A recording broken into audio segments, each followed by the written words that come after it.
Bien, nous venons d'échanger au Conseil de sécurité des Nations Unies avec Rafael Grossi, directeur général de l'Agence internationale pour l'énergie atomique, que je remercie d'être à mes côtés.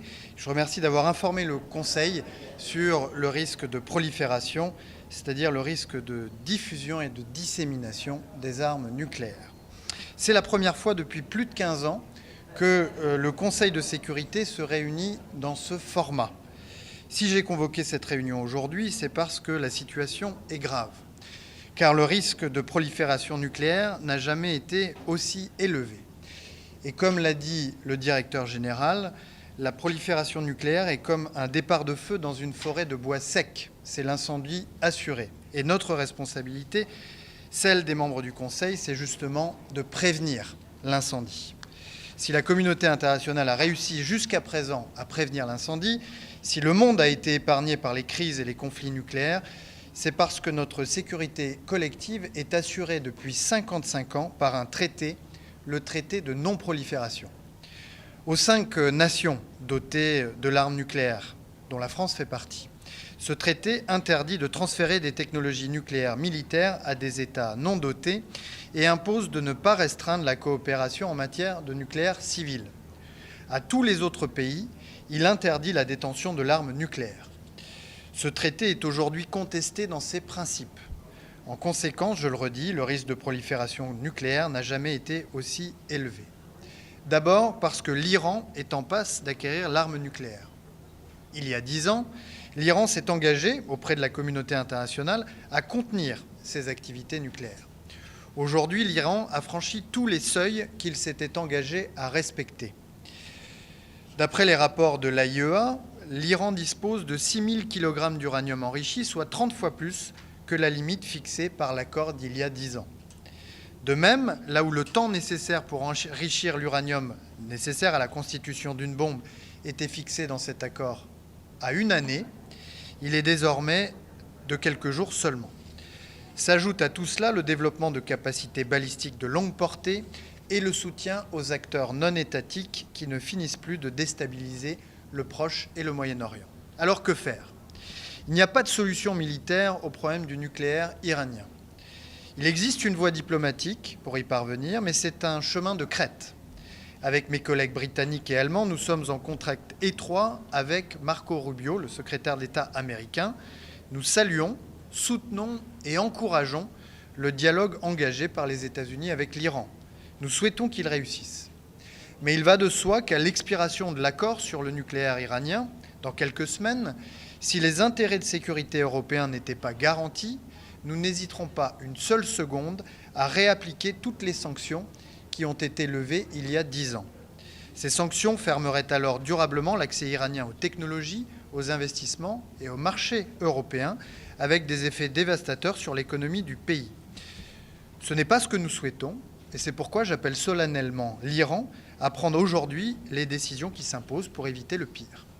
Et face à ce péril, je salue le rôle clé que joue l'IAEA et son directeur général, Rafael Grossi, qui rendra prochainement son rapport sur le programme nucléaire iranien.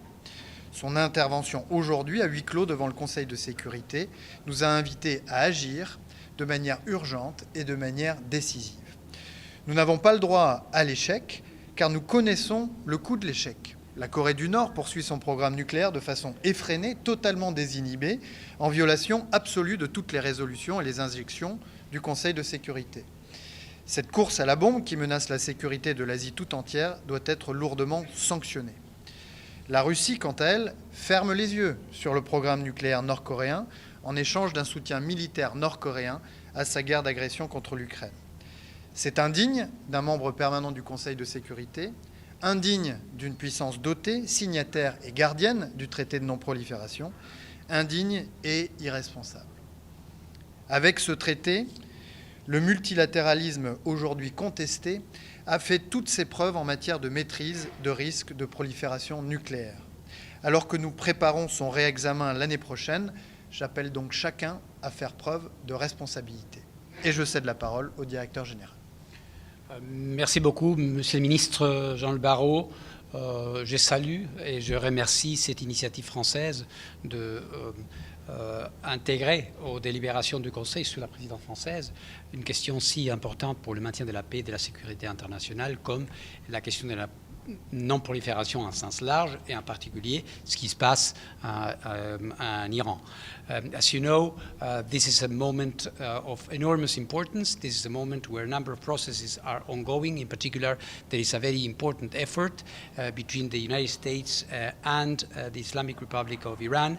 I'm in constant contact with Ambassador Witkoff, of course, at the same time consulting with Foreign Minister Araghchi in order to provide the technical support that and capabilities and monitoring potential that the IAEA should be able to exercise. Because as you know, and I think the Minister has evoked that, without this kind of capability to check and see that what is agreed on paper is really observed, this would be just a piece of paper. So this is a very urgent moment, as the Minister just said. It's not a matter of months or years, it's perhaps a matter of weeks, whether we can really come to something that is doable, is feasible, and above all, avoids the specter of more military conflicts in this world and in a region that I don't need to explain to you how volatile it is at this moment. So, encore une fois, Monsieur le Ministre, merci pour cet engagement de la France qui est permanent, de vous-même, du Président de la République, et cette possibilité qui est donnée à l'IAEA de faire sa partie dans cette importante question pour la paix et la sécurité internationale. Merci. Thank you. It's Pamela Falk from U.S. News and World Report. For Minister Barrot, what is the view of France of having a bilateral Iran agreement instead of a multilateral one? Does it serve the European Union? And to Director General Grossi, what are the next steps to secure Zaporizhzhia? Will a ceasefire help? Thank you. So what serves the interests of Europe is for Iran never to have a bomb. And that's why we support and we encourage the ongoing discussions between the US and Iran. We're coordinating closely with Marco Rubio and Steve Witkoff, because as you know, we're getting closer and closer every week to the expiration of the JCPOA. And so Europeans that remained within the framework of the JCPOA will have an important decision to make by the summer, the decision to reapply the sanctions that were lifted 10 years ago. And this, of course, will depend on the commitments that Iran is willing to make. What we're sensing is willingness on both parts to reach an agreement that would lead to a concrete, tangible, and verifiable rollback of Iran's nuclear program. We also call upon upon Iran to roll back and to stop its regional destabilization actions. And we hope that the ongoing discussions will be fruitful and lead to concrete decisions. Since you mentioned the Zaporizhzhia nuclear power plant, I also want to commend the IAEA for the outstanding work that they've been doing to secure what is the largest nuclear power plant in Europe, and that has been the target of Russian strikes in recent months, and that will need to be sort of curated in order for it to start back, because it will be a key component of Ukraine's sovereignty going forward. Thank you very much. On this issue of the Zaporizhzhia nuclear power plant, as Minister Barrot just reminded us, the IAEA has been playing a very active role since 2022, where I personally set up a permanent presence of IAEA experts, and we are trying there to avoid a nuclear accident that would add to the tragedy of the war that we are seeing. I must say that until there is some form of cessation of military activities, and it can have different shapes and forms, and it can be a ceasefire or a peace agreement. Until that happens, there is military activity around this huge facility, and we could be confronted with something very, very serious. We know that, and this has also been discussed with Ambassador Witkoff, we know that in their considerations of this item, which is part of a different track of diplomacy, the fate and what's going to happen with the nuclear power plant has been considered.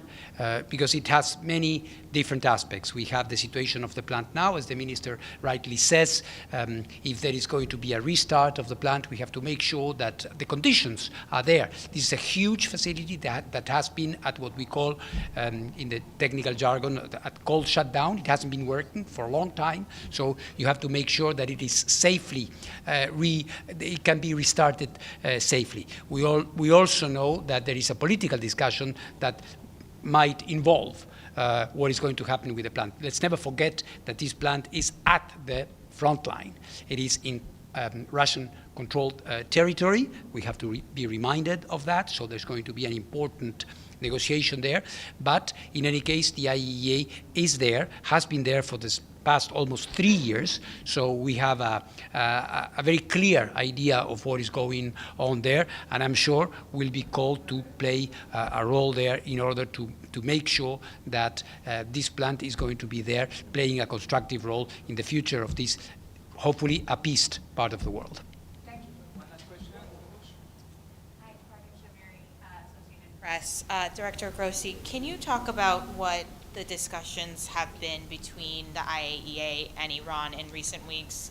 Iran has said that you guys have discussed reinstallation of monitoring equipment that has not been there for several years now. How are you guys approaching these conversations in a technical term when you do not know what has been happening given the lack of monitoring? Let me clarify one thing. We are there, we are inspecting there. It's not as if we have been completely blinded, but we have lost a lot in terms of the visibility we used to have before. This is what has led me to say that in the current circumstances it's very difficult for us to confirm that everything is in good order. So we are discussing with them what is necessary and what they have to explain. This being said, it is obvious that things are interrelated.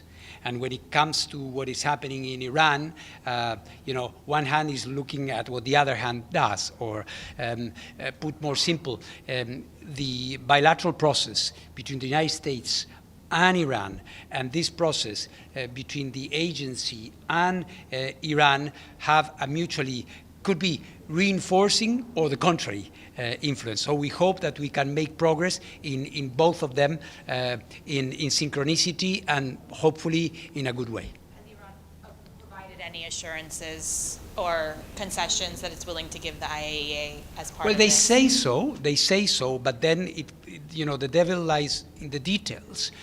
So I don't doubt their will to help, but then we have to reflect that into concrete actions: cameras, inspectors, places, access to people. There's a whole lot of things that they know they have to do, and I hope they'll take the right decision and allow us to do it. Thank you. That's all. Thank you very much. Thank you.